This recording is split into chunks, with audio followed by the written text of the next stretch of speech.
interview. Dennis, good morning, and thank you very much for joining us. Thank how you. have you been? How have the last couple of days been for you? It's been tough. How tough?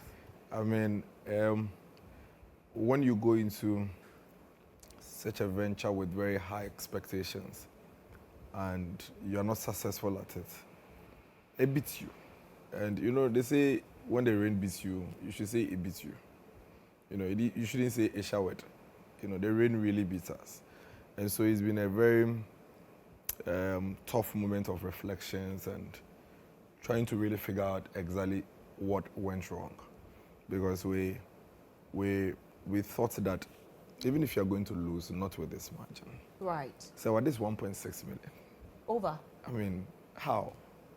But at what point did you know that it was over? I think somewhere around 3 a.m. Yeah. So, you know, we have a very robust internal coalition system. We have one of the best coalition systems you can find in the world. And so we got to know around 3 a.m. So what was the point of that press conference that you had? It was before then. That was before then? Yeah, it was before then. You know, the coalition is a process. So I think that press conference was around 12, a little over 12 a.m. That was a time when we've done just about 60%. So you could not necessarily lose your guard. And remember, that press conference was after the NDC had gone out to call their members to invade the coalition centers. If you recall, the NDC had just then called on their members to invade the coalition centers. And that was dangerous. It was dangerous because it was at a time when our internal coalitions had done just about 60%. And we're clearly, you know, still in contention for the elections. And so it was important to ensure that our members also do not go to sleep. You know? And of course, and I can tell you that even beyond that press conference, we still suffered for that, you know, call by the NDC, you know, in some areas. I mean, in some places, the NDC membership actually met the NPP agent on the road, took pink sheets from them, tore them apart. What areas are these? Oh, Fantiakwa North. You have evidence? Yes. Okay. You know, tore them apart. A lot of the pieces have even come out to even come in. Akwetia and all of that. I mean, most of the recollations we are doing was as a result of that call. You know, because a lot of the recollations we are doing, even as at this morning, are places where the NDC invaded the coalition center, and there was so much chaos. So yes, it was rightly in order because as at 12 a.m., just about 65% of the coalition had been done, and then you have your competitor calling on all his members to go into the coalition. So I thought that was quite reckless and unnecessary at the time. Okay, we will come to the coalition and what's happening, you know, with some people massing up at the coalition centers. But, you know, as it stands, Dennis, we are yet to see the collated results from the NPP. Yeah. Does that mean that you only bring out your results when you win? Of course. I mean, if you don't win, what's the point? You know, if you're done with your coalition and you have lost, and you have come out to concede that you have lost, you know, what's the point? And don't forget, the flag bearer, I think around 3 a.m., when we got to know that we had lost the elections, was willing to consider, and he was willing to do that basically based on one reason. You see, at the constituency and polling station levels, you have the NDC and the NPP members hustling it out, everybody hoping to win the elections. Now you sit at the center, you put everything together, and you realize that your opponent has won. If you don't concede to ease the tension, all you are doing is that you're allowing people to be fighting for, let's say, a lost cause or an already won cause. And that's why that gesture from Dr. Bawumia is one that we should never forget. Because all he did was to quickly draw your attention as an MPP person that, listen, don't go and fight. You understand? Because we've lost. Because you are not fighting for anything. Because we've lost. And if you've lost, I mean, what's the point with the data? Now, let's delve into the elections proper. I mean, I had a number of interactions with you, even here on the show before the elections. Would you say that you did enough for victory? No, from the campaign perspective, I'd say that, I mean, clearly, we cannot make excuses. The party people expect you to lead them into victory. And if we are unable to achieve that, clearly we've let them down. Clearly we couldn't do what it is that they expect us to do. And I think we have to own up. And that's exactly what we are doing. We are owning up and saying that we could have done better, we could have done more. When you say you could have done better, what do you mean? You don't get it. Once you didn't get the numbers out, it means that you still had more to do. Like? You because have close to I recall over 2 speaking million. with you, and you said that you were so sure that you were breaking the 8. You had done enough.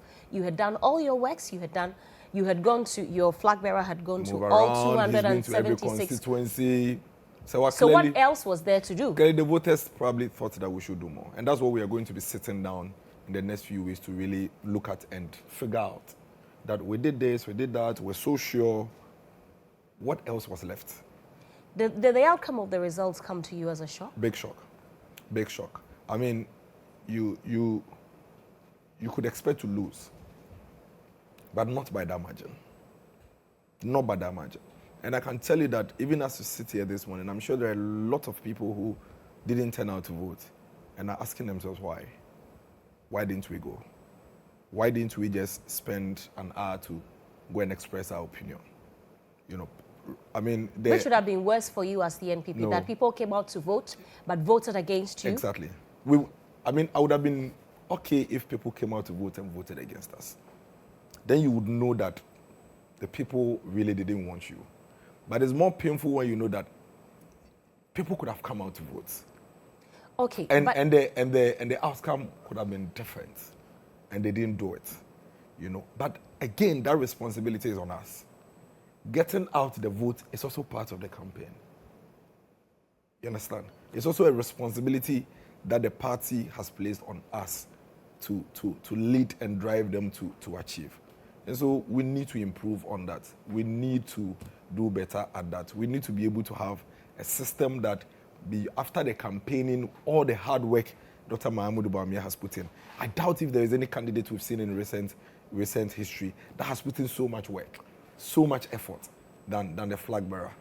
It behoves on us, the rest of the team, to help him and get the vote out. And so you failed him? Absolutely. Absolutely. Do you admit Yes. that? I accept that. I accept that wholeheartedly. That? Because our job is to get the when people... When you say our, who? Who and who? I mean, I as a campaign spokesperson, I mean, it's not difficult for me to say that from my perspective, I could have done better. We could have done more. We could have put in a lot more effort. Our responsibility is to back the flag bearer up. After all the work he has done, I mean, unarguably, basically canvassed for votes everywhere. It's our job to now encourage people, give people very good reasons to step out, you know, and vote for him. So you can't run away from that. You can't. You cannot run away from that. I mean, if we had won these elections, I'm sure by now I'll be wearing white here. And when I entered here, you'll be pouring powder on me. So if we lose, why shouldn't I take responsibility? We take full responsibility for that. Okay. I mean, you say that the results of the election came to you as a big shock. But I wonder why you're surprised, because the polls, many of them said exactly so. For example, Musa Dankwa's poll said that predicted correctly the percentage that Dr. Bawumia was going to get and said the NPP was going to lose. People you ignored it. No, I didn't. People stake lotos. I mean, I still insist that Mr. Dankwa is a lotto forecaster. He does extrapolations. After everything? Yeah, but why? Today, people but are his prediction has been correct. Congratulations to him. It doesn't change anything. Those who cast lotos, don't they win? The lotto forecasters, don't they win some and lose some? Maybe if you had taken him seriously. Well, I mean, I always insisted, and I'm sure you recall, that I said that we take the polls, all of it, and the issues, and look at the issues. You get it? So all of a sudden, because his predictions have come to pass, it doesn't take away the fact that he's biased. It doesn't. His commentary, his utterances clearly shows that he's biased, you know, against that. But the predictions have come to pass. Lotto forecasters get their predictions coming to pass. NLA is always paying out, you know, for lotto winners. It doesn't mean that they are not lotto forecasters. That is what they are. But beyond that, I think that we need to, in the next few days or weeks, spend time to really go into the details and understand why, for example, a stronghold that naturally will go and vote for you decides that I will just not go out and vote for you. It's a very, very, very complex situation. So the person didn't go out to go and vote against you. But you need to find out why the person chose not to go and vote at all. And I remember prior to the elections, I used to say that if you don't go out to vote, you have basically voted for the opponent. And that's exactly what has gone to what you has, know, what has come to pass. I would let us come and talk about the vote and this belief that people didn't come out to vote. But let's stay a bit longer on Musa Dankwa. Maybe my final question on him. There are many who say that the NPP, for instance, should apologize to him because he predicted correctly. You didn't take him serious. You ignored him, and now his predictions have come to pass. I think what we'll do is to congratulate him, but not to apologize for it. You understand? So you congratulate him. That is in order. So you congratulate him for predicting right. Okay. And I think that is in order. But what are you apologizing for? Okay. Dennis, I mean, now let's look at the results again. You were beaten with over 1.6 million votes. That's huge, yeah.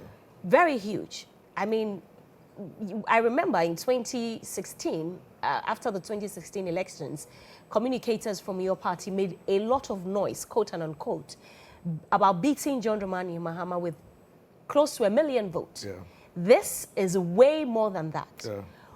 Honestly, because you have sat here and have said that, admittedly, you failed and you could have done better.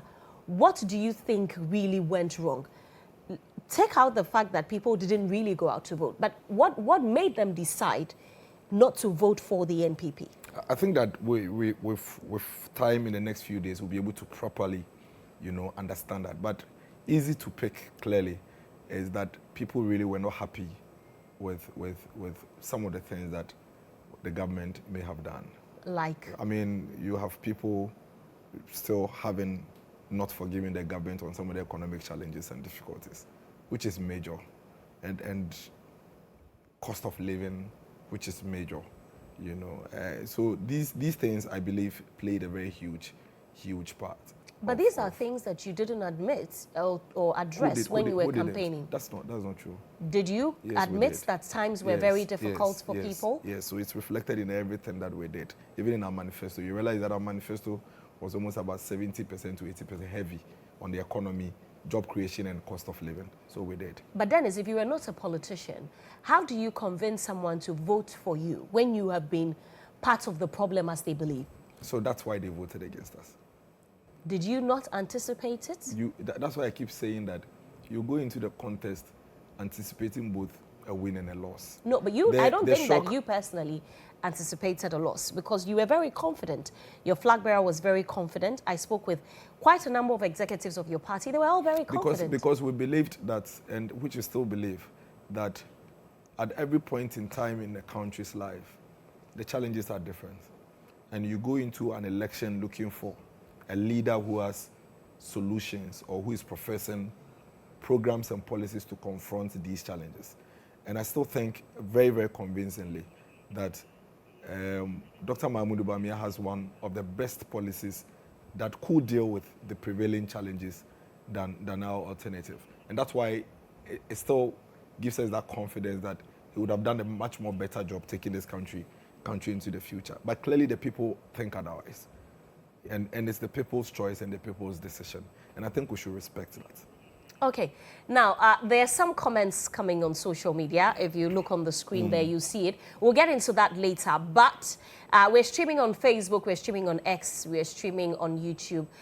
If you have any questions at all for Dennis, let us have it. But Dennis, still on why you lost. I mean, I'm sure that you have been reading comments on social media, and not just social media, even CSOs and whatnot have been talking about the outcome of the elections. And they say that President Akufo-Addo is the reason why you lost the election. Do you agree? I don't have anything to really back that. I think President Akufo-Addo is the leader of our government. If people voted as a result of some government policies and programs, it's a collective responsibility. For him as a leader, I also don't think that if that is said to him, he would run away from that. But I think that as a member of the government, and any other person as a member of the government takes responsibility for whatever the government may have done right, wrong, or otherwise. Singling President Akufo-Addo out, well, it depends on how you are looking at it. But I think it's the government that the people have voted against. And in all fairness, we should put it as such. He may be the leader, he is the leader, but he is not the only person running the government. He has help from all of us, helping to run the government. But Dennis, one of the things that Ghanaians complain about is that the NPP never admits, never takes responsibility for their wrongs. Because, I mean, so many people, I'm sure that, once again, you have seen it, that these things that you talk about, the economic conditions, the cost of living, these are all things pretended over by President Akufo-Addo. Maybe if he had admittedly said that these things are my fault, maybe Dr. Bawumia wasn't the one behind them. Just maybe Ghanaians would have given you an opportunity. You know the way when you lose, you go into a competition, you lose. Then a lot of convenient arguments, to make everything sound rational. So you still don't believe President Akufo-Addo is the reason why you lost? You remember when President Akufo-Addo said that Dr. Mahama Bawumia was given a specific responsibility. You remember? And that he tasked him to play a specific role, which included the digitalization and all those things and all of that. And that he, Nana Dankwa Akufo-Addo, is responsible for running the state of affairs and is responsible for decision making in the government. You remember how people came at him and said, hey, you're trying to shield and protect Dr. Mahama Bawumia. So what you're asking for, he's done it. He did it. President Akufo-Addo, President Akufo-Addo actually said this. Everybody watching is aware that he's the cause of the ultimate. problem. No, he said that he's the ultimate. But that's different. If he says that he's the ultimate, it's not the same as saying he's the cause of the problem. No, you made a point. You made a point about how if he had taken responsibility. But has he? No, but if he had taken responsibility, people would have realized that Bawumia isn't the one who was the leader and that it was Nana Akufo-Addo. I'm saying that he did. Nana Akufo-Addo actually said it, that he is the president and that he has ultimate responsibility for decision making in government and not the vice president. And that was when people said that he was trying to shield him. I'm only saying that it's a government's loss. We are all part of the government. We all helped Nana Akufo-Addo one way. I was an MCE.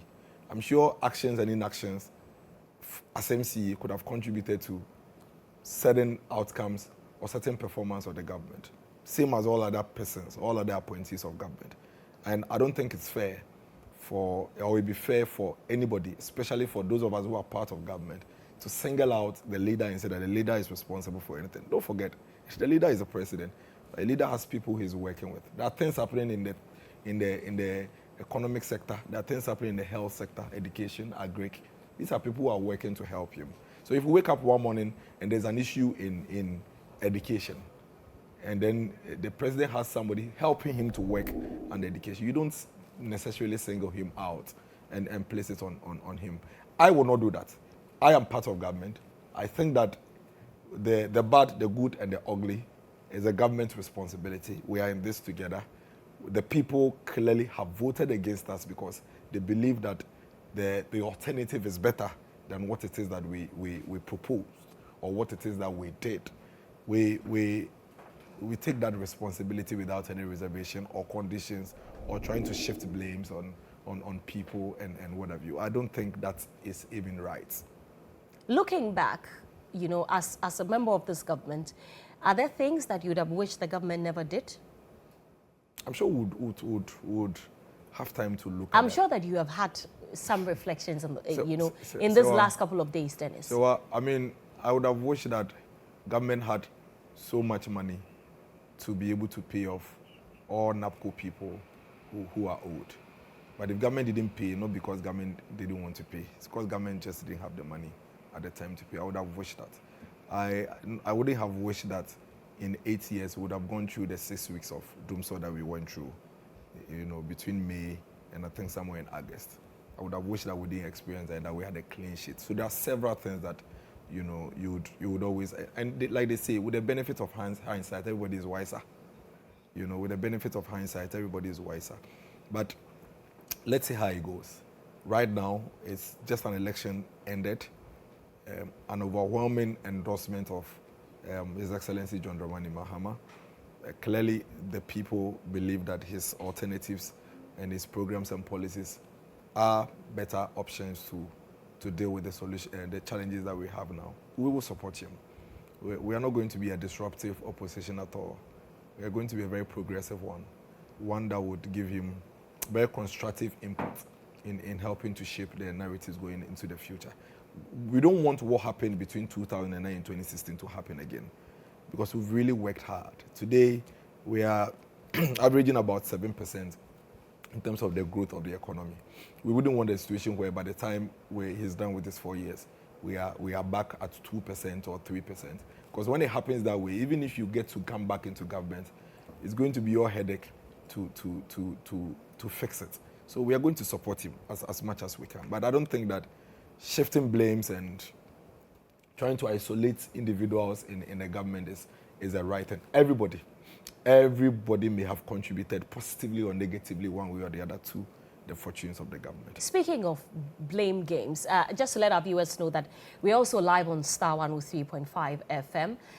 You can join us there as well. There are many who have said that you, Dennis, your arrogance, quote unquote, is even one of the many contributory factors of the NPP's loss. I don't know if, Serwaa, you actually think that I am arrogant. I am not the one saying No, but it. What do you think? Answer the question. I don't think I am arrogant. I mean, but you have heard it. Of course, from detractors. I'm an Equiapim boy. I'm a Methodist. I went to a Presby school. I am yet to see a single action of mine, just one, that espouses arrogance. I have very strong opinions, and I state them when I have to state them without reservation. I know in Ghana, there's a very fine line between confidence and arrogance. You know, I'm sure some people may have described you, Serwaa, as arrogant simply because you are assertive and confident. It's quite unfortunate, but we'll work on it if there's anything like that. Ours is to consistently improve and do better than we would always want to do. And again, if we had won, I'm not sure you would have heard these comments. It's only when you lose that these things happen. So when they come up like that, you embrace them. You know, because once you are out there, you should know what you are getting yourself into. Think about it. There's an election happening on the 7th of December. A young guy, in the heat of everything, you're the one standing in front of the cameras and having to shoulder, you know, all these issues and deal with it. You should expect that when you lose, you're going to be put on the chopping board. It's fine. It's absolutely fine. It's fair. But deep down within me, anybody that knows me knows that I am far, far away from arrogance. Okay. I mean, let's talk about your parliamentary seats now. As it stands, many people are even confused how many seats the NPP has in Parliament now. Are you able to clear that for us even before we get into the details? No. How many seats do you have now? I even don't know. Even you don't know? Yes. Even the EC is yet to be able to come out. But as it stands, the NDC has over 180 seats in Parliament. No, but that one is confirmed. About over 100, about 180. We know the seats. We cover the elections. Minus what is happening at the police training center. Okay, I don't know. They have about 180 seats. I don't know that. The NPP at least don't have up to 100. Okay, I don't know that. I mean, I'm sure in the next few days, EC will come out with that. Okay, well, you said that, I mean, you were MC for Equiapim North. For a seat like Equiapim South, Dennis, what happened? What could have gone wrong? It's shocking. So that's why I have told you that we are really going to spend time to understand what went on in these elections. Because, I mean, my next door, Ebri, how? It's unbelievable. But that's the reality now. And so once we take our time to look at them and discuss these issues and go through them, we'll be able to understand these things. And then we are going to get back stronger. That's what we always do. The NPP is going to regroup, reorganize, and get back stronger. But for now, I think we should allow people to vent. We should allow people to express their feelings, you know. So that's why for instance, when people come at me at this point. I don't see any. Because, I mean, this is me that as at 6th December, well, good job, you've lost. Everybody's coming at you. You should accept it and embrace it. Because nobody asked you to take up that responsibility. And it's all part of leadership. So let's allow people to vent. Let's allow people to grieve. Let's allow people to express themselves. And for us as leaders, we need to absorb all of that, bring all of that into the bowl, analyze it, decipher it, filter the issues, and then we'll be able to see exactly what transpired and use that to build onto the future for the good of the party and our country. But Ebri is shocking. I mean, not just Ebri. We basically had to fight for our lives for Suhum. We had to fight for our lives for Frontier Akwa North. It's a complete shock, you know. But in 2016, if you recall, after we won the election by 1 million, it was historic, right? And nobody could have imagined that somebody would win an election by 1 million. And we spoke about it for 8 years. In fact, 4 years until we came to 500,000. Today we are at 1.6 million. No worries. We'll get back, and we'll get back stronger than we have even done in the past. But okay. Well, there are some positive comments for you as well, and I'm sure that you have read that. There are many who say that you are a role model to many people. But let's still stay on the parliamentary seats. I mean, you and many other NPP supporters believe that people just didn't come out to vote for you. But then there are people, for the seats that you won at the parliamentary level, there are people who went out to vote. The numbers are still low. The numbers are still low. So if you look at it, you realize that it's the same, the numbers, it's just a numbers game. And it's even reflecting in the same parliamentary results. Because if you are losing in Sunyani West, if you are losing in Ebri, you realize that the numbers are low. So still, it's the same principle. But you have won in other places as well. Yeah, but you are losing in strongholds that you should have won easily. And the numbers are low, even for the parliamentary. So it's like having Serwaa, Miracles, Nanaba in an election or as voters. Serwaa and Nanaba will vote NPP. Now let's even use 4 people and William. Okay, so Serwaa, Nanaba, William will vote NPP. Then Miracles will vote NDC. Then all 3 of them decide not to go and vote. Even if Miracles alone votes, NDC will win. You understand what I'm saying? So the turnout is an issue. But for me, that cannot be used as a justification because the responsibility to get the people to turn out is also part of the campaign.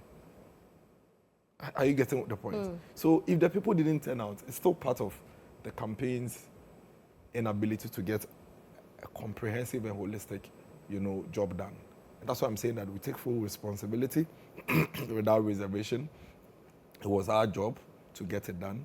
We would analyze and really understand clearly what happened, and then we build on that and come back. I mean, GHOne has come back from a 1 million loss to 1.6 million lead. Okay, there's a question here for you. There's a question here for you, Dennis. Someone wants to know whether the NPP underestimated the anger of Ghanaians. Did you? Well, maybe yes. Maybe, or you did? Maybe yes.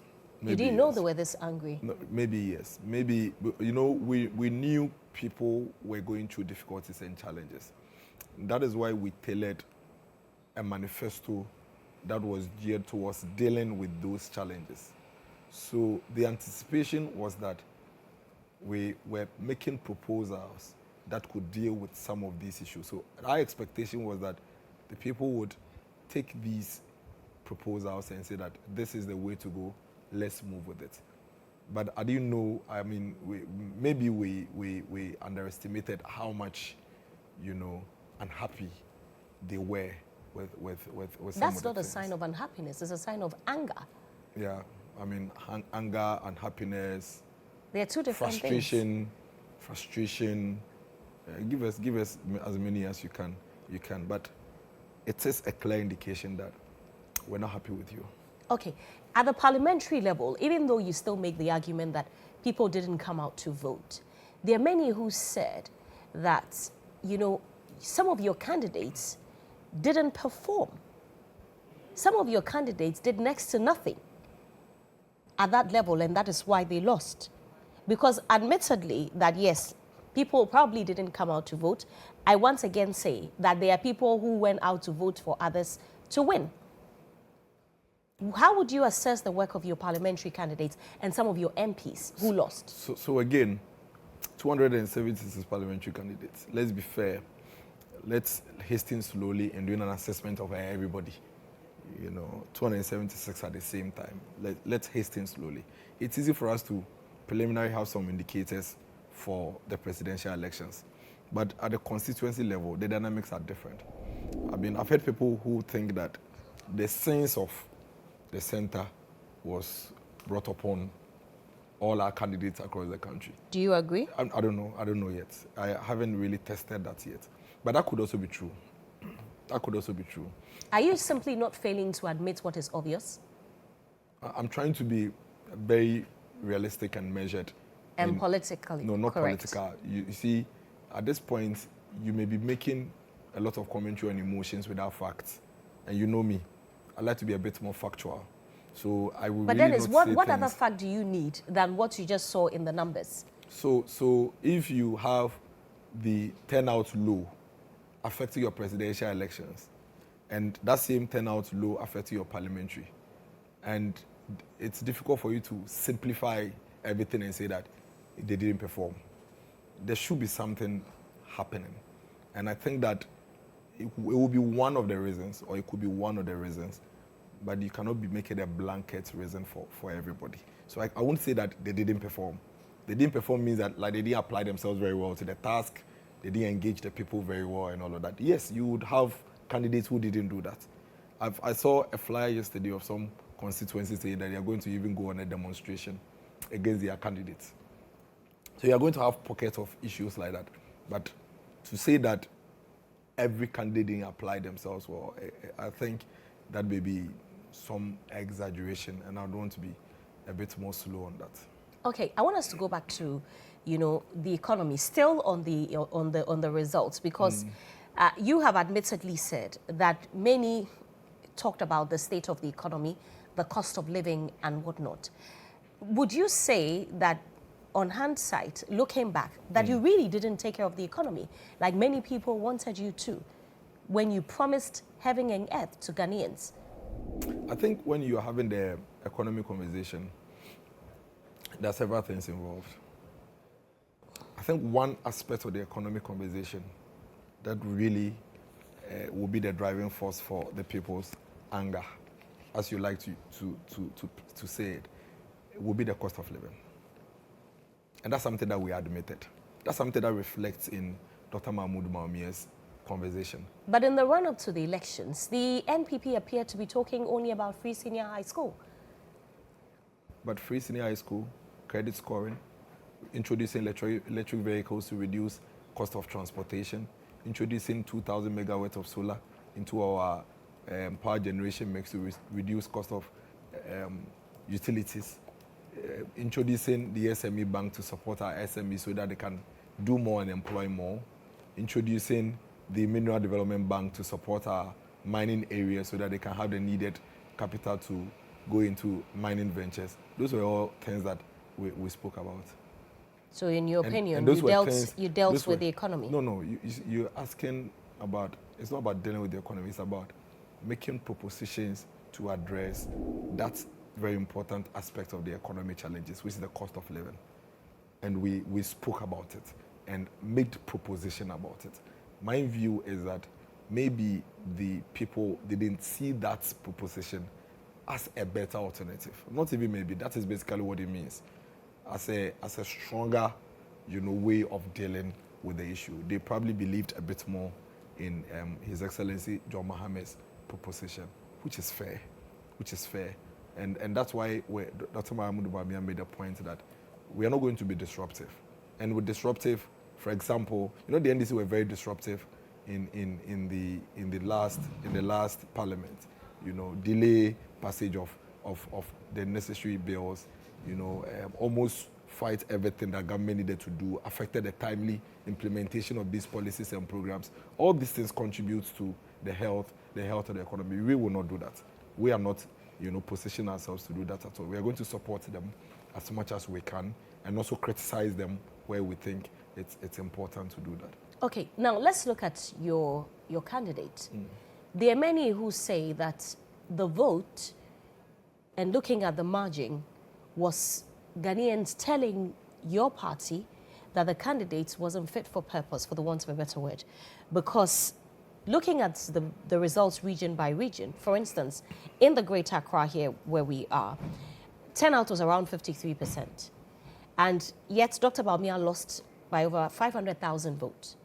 Looking at the diverse and how cosmopolitan the region is, many say this is simply saying that we do not like your candidate. I disagree.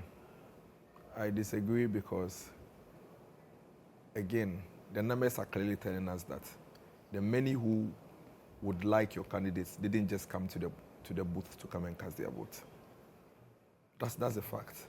So if the many who would take a decision or make us conclusively come to that point had come out to vote, then we would have come to that point. I'll give you. So, for example, Greater Accra. In 2020, Greater Accra had a turnout of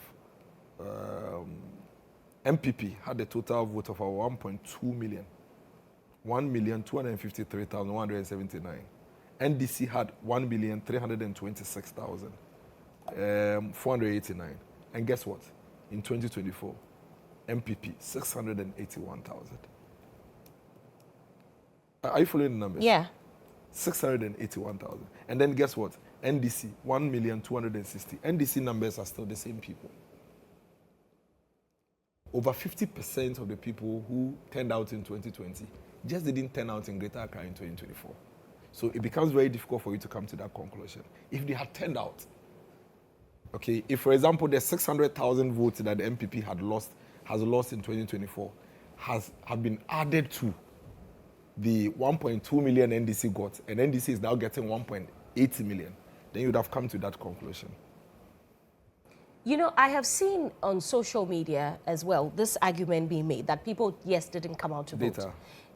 Yes, I know it's data. But, you know, I have also seen comments from some members of your party say that cannot be the only takeout for the party from this election. Because you have been talking about turnout the whole time. When I ask you about the, overwhelming endorsement, or rejection of the economy, let me put it that way, you say maybe yes, maybe no. But you are very confident, yes, that you lost because people didn't come out to vote. But you're not addressing the main reason why people didn't vote for you. Because we know you'll be able to easily, at this point, come to a few of them, not all. That's why I made a point. So the few ones that you've identified. That's what I mean. The turnout is one. The unhappiness with the cost of living is another one. So those are the few. I don't have. That's the only one that you've identified so far. Yes, for now. You conceded defeats how many days ago? On the 10th. Yes. And today we are still collating. We have been at the coalition. At least at the presidential level. No, but we've been at the coalition. At least at the presidential level. But we haven't had time. All of us have still been busy at the coalition center, still collating. Even this morning from here, I'm still going there.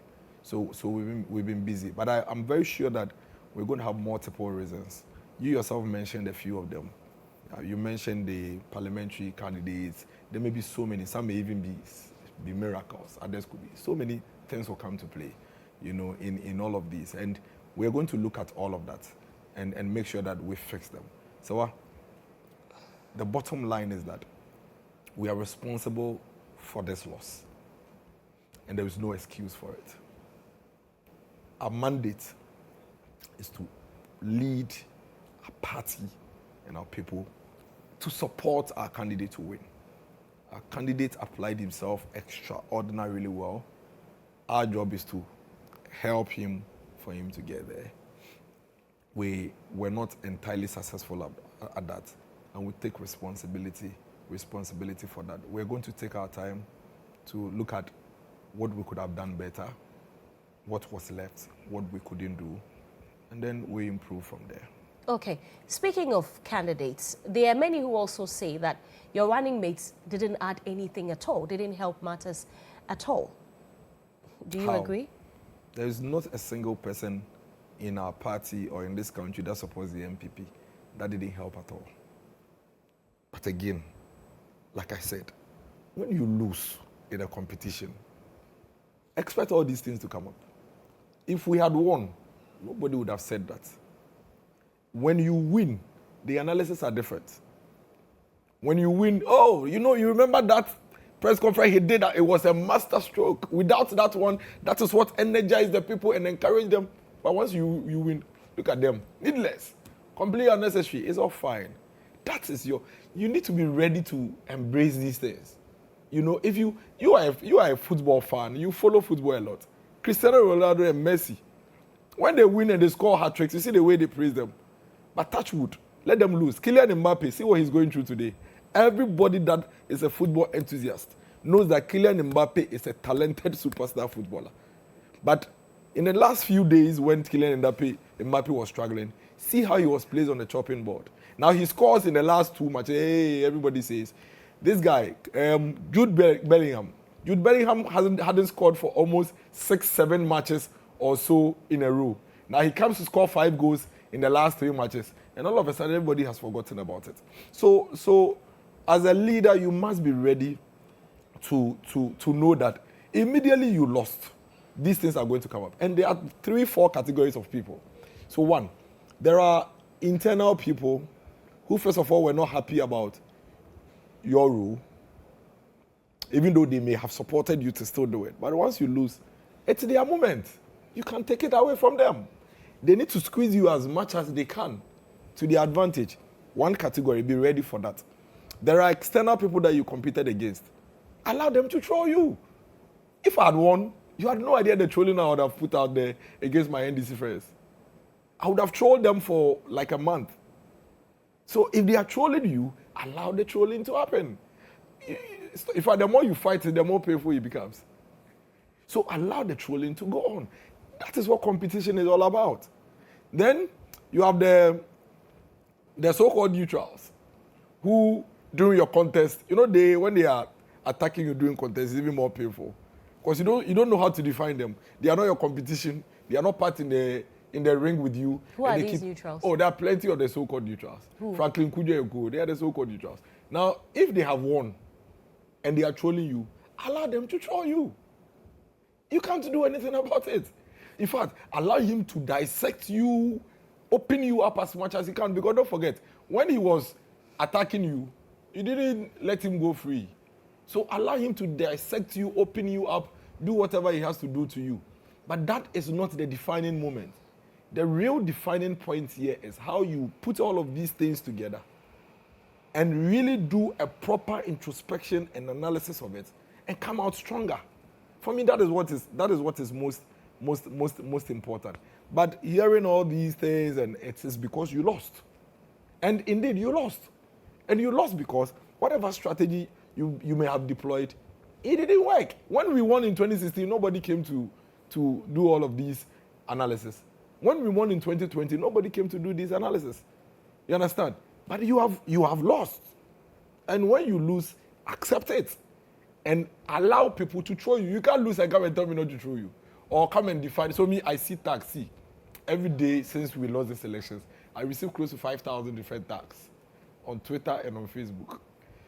People playing back your videos, playing back your voice, sharing pictures, people zooming into your images and making memes of it. I would have done worse.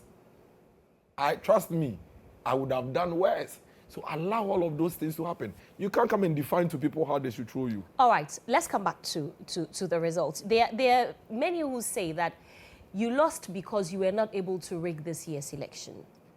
You can't rig an election in Ghana. You can't. I have always insisted. You cannot rig. The NDC haven't won.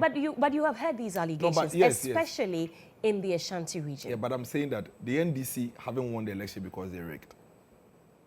They didn't rig.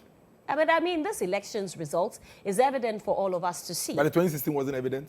It was evident for us to see. 2020 wasn't evident?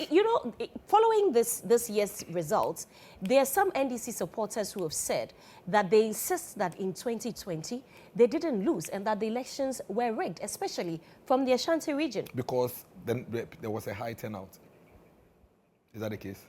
they argue that this year, they were more vigilant. You saw them talk about their party agents and supporters activating body cameras and being very on the ground, their supporters being very visible at collation centers, and so you were not able to have your way. You saw GHOne beat Barcelona 3-1. GHOne, they beat, and you know what? I don't know why you keep comparing the elections because to competition. football. Because I'm just bringing out how the psychology of competition works. That's all. But these allegations of rigging. No, the psychology of competition. So when you win, you tout yourself that everything you did worked. And rightly so, it worked. It worked. So you're saying that in 2016, 2020, NPP won because we rigged. I am not saying that. No, those people.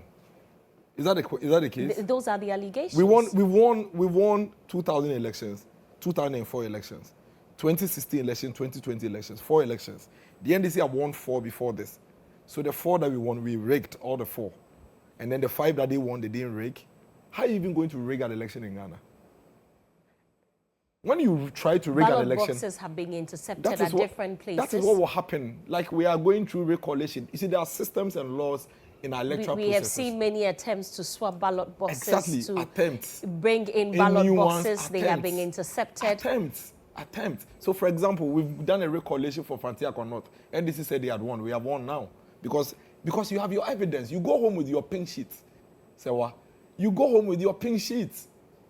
You come to the collation center with the evidence of what happened at the polling station.